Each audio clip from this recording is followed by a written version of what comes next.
अब सुनिए आज की कथा। वाल्मीकि मुनि कहते हैं, संपूर्ण पापों के नाश के लिए गरुड़ ध्वज भगवान की प्रसन्नता के लिए धारण किए व्रत नियम का अब विधि पूर्वक त्याग करने का वर्णन करता हूँ। ध्यान पूर्वक सुनो।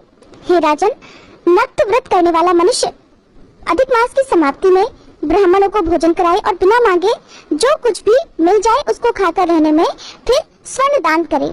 अमावस्या में भोजन का नियम पालन करने वाला दक्षिणा के साथ गऊ का दान भी करे और जो आंवले के जल से स्नान करता है वो दही अथवा दूध का दान दे। हे राजन, फलों का नियम किया है तो फलों का दान करे। तेल का नियम किया है अर्थात तेल छोड़ा है तो अधिक मास की समाप्ति में घी का दान करे और अगर अधिक मास में घी का त्याग किया है तो दूध का दान करे। हे राजन, धान्यों के नियम में गेहूं और शाली चावल का दान करे। राजन, अगर पृथ्वी में शयन का नियम किया है अर्थात पूरे अधिक मास में धरती पर सोए हैं तो रुई भरे हुए गद्दे और चांदनी के सहित अपने को सुख देने वाली तकिया आदि रखकर शैया का दान करे तो मनुष्य भगवान को बहुत प्रिय होता है। जो मनुष्य पत्र में भोजन करता है वह ब्राह्मणों को भोजन कराए, घी चीनी का दान करे, मौन व्रत में सोने के सहित घंटा और तिलों का दान करे, सपत्नीक ब्राह्मण को घी से युक्त पदार्थ से भोजन कराए। हे राजन, नाखून और केशों को धारण करने वाला बुद्धिमान दर्पण का दान करे। अगर अधिक मास में जूते पहनने का त्याग किया है तो जूते का दान करे। अगर दीप त्याग किया है तो पात्र सहित दीपक का दान करे। जो मनुष्य अधिक मास में भक्ति से नियमों का पालन करता है वह सर्वदा वैकुंठ लोक में निवास करता है। तांबे के पात्र में घी या फिर सोने की बत्ती रखकर दीपक का दान करे। व्रत की पूर्ति के लिए पल मात्र का ही दान दे। एकांत में वास करने वाला 8 घटों का दान करे। वे घट अर्थात घड़े सोने के हो या फिर मिट्टी के, उन्हें वस्त्र और सोने के टुकड़ों के सहित दे और मास के अंत में छाता जूते के साथ 30 मोदक का दान करे और भार ढोने में समर्थ बैल का दान करे। इन वस्तुओं के न मिलने पर या फिर यथोक्त दान करने में असमर्थ होने पर हे राजन, संपूर्ण व्रतों की सिद्धि को देने वाला ब्राह्मणों को वचन कहा गया है अर्थात ब्राह्मण से सुफल के मिलने पर व्रत पूर्ण हो जाता है। जो मलमास में एक अन्न का सेवन करता है वह चतुर्भुज होकर परम गति को प्राप्त करता है। इस लोक में एकान्न से बढ़कर दूसरा कुछ भी पवित्र नहीं है। एक अन्न के सेवन से मुनि लोग सिद्ध होकर परम मोक्ष को प्राप्त हुए हैं। अधिक मास में जो मनुष्य केवल रात्रि में भोजन करता है वह राजा बनता है। वह मनुष्य संपूर्ण कामनाओं को प्राप्त कर लेता है और इस बात में बिल्कुल भी संदेह नहीं। देवतागण दिन के पूर्वाह्न में भोजन करते हैं और मुनिगण मध्याह्न में भोजन करते हैं, अपराह्न में पितृगण भोजन करते हैं। इसलिए अपने लिए भोजन का समय चतुर्थ प्रहर कहा गया है। हे राजन, जो सब बेला को अतिक्रमण कर चौथे प्रहर में भोजन करता है, हे राजन, उसके ब्रह्म हत्यादि पापों का नाश हो जाता है। राजन, रात में भोजन करने वाला समस्त पुण्य से अधिक पुण्य फल का भागी होता है और वह मनुष्य प्रतिदिन अश्वमेध यज्ञ के करने का फल प्राप्त करता है। भगवान के प्रिय पुरुषोत्तम मास में उड़द का त्याग करे।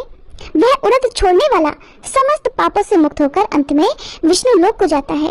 जो पातकी ब्राह्मण होकर यंत्र में तिल पेरता है, हे राजन, वह ब्राह्मण तिल की संख्या के अनुसार उतने वर्ष पर्यंत रौरव नरक में वास करता है और फिर चंडाल योनि में जाता है और फिर कुष्ठ रोग से पीड़ित हो जाता है।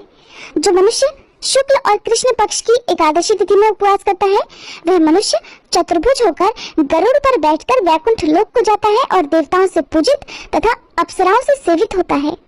एकादशी व्रत करने वाला दशमी और द्वादशी के दिन केवल एक बार ही भोजन करे।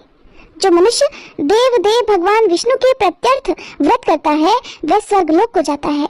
हे राजन, सदा भक्ति से कुशा का मुट्ठा धारण करे, कुश मुष्टि का त्याग न करे। जो मनुष्य कुशा से मल मूत्र कफ और रक्त को साफ करता है वह विष्ठा में कर्म योनि में जाकर वास करता है। कुशा बहुत पवित्र कही गई है। बिना कुशा की समस्त क्रिया व्यर्थ कही गई है। क्योंकि कुशा अर्थात घास के मूल भाग में ब्रह्मा, मध्य भाग में जनार्दन वास करते हैं, कुशा के अग्र भाग में महादेव वास करते हैं, इसलिए कुशा से मार्जन करे। शूद्र जमीन से कुशा को ना उखाड़े और कपिला गौ का दूध न पिए।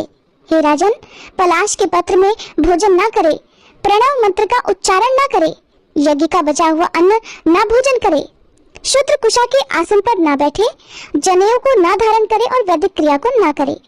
अगर विधि का त्याग कर मनमाना काम करता है तो ऐसा शूद्र अपने पितरों के सहित नरक में डूब जाता है। 14 इंद्र तक नरक में पड़ा रहता है, फिर मुर्गा, सूकर, बानर योनि को जाता है। इसलिए शूद्र हमेशा प्रणव का त्याग करे।